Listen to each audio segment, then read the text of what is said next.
I'll just get you to smile. Yeah, no, that's nice. E tango whakaahua ana tēnei kai whakaahua Māori tuakana, ki runga I te whakai. Can I get you to look out that window, please? I just think this entire situation is fueling that unease even more. I know, like, even as the photographer, like, I get put off showing my work, knowing that, you know, especially with social media these days and AI, everything, people don't want their faces and their kids online because of the potential things that AI could do to images. Erica Sinclair o te whānau āpanui, engari kua roa ia e noho ana ki kirikiri roa. Ko tūmeke rawa ia ki te kite I te whakaahua o tētahi ruruhi maumoko, e whakamahi ana e Hobson's Pledge ki tā rātou papapānui. Yeah, first of all, the photographer didn't have consent. He's gone and put the image on a stock website.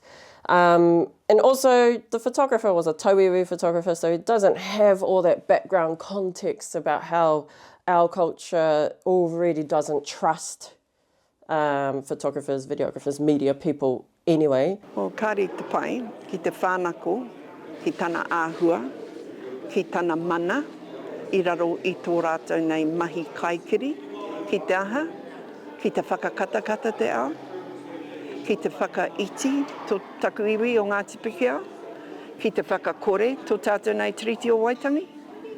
Kāre I rata au I tērā o ngā mahi pēhi kia tātou, mahi tāmi.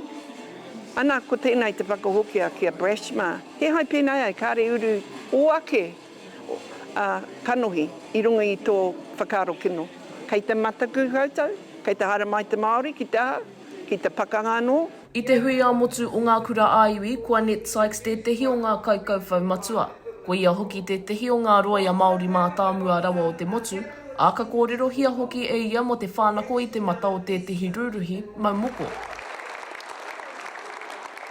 He maha nā ture o te Pākehā hoki, kāre I tautoko I tērā mahi tātai. Ko te Crimes Act, ko te Human Rights Act, ko wetahi hoki o ngā ture e whai whakaro mō te digital communications, me te data sovereignty. The stock photography website had a stipulation there that it was only to be used as editorial.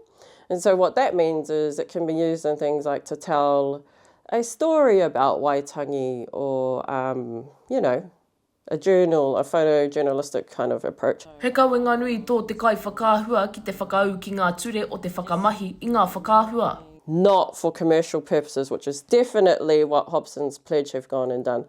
Hobson's Pledge have bought this image, and they bought it for peanuts, to be honest, and then they've used it then in a defamatory way.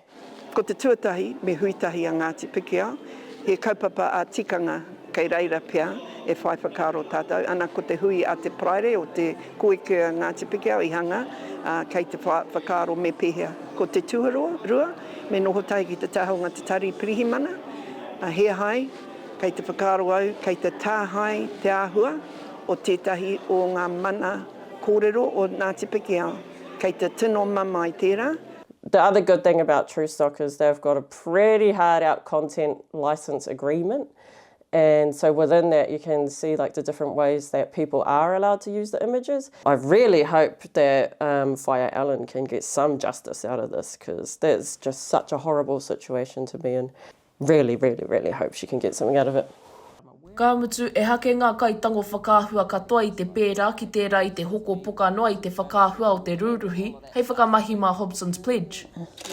Macie Kuki, mā Aukaha.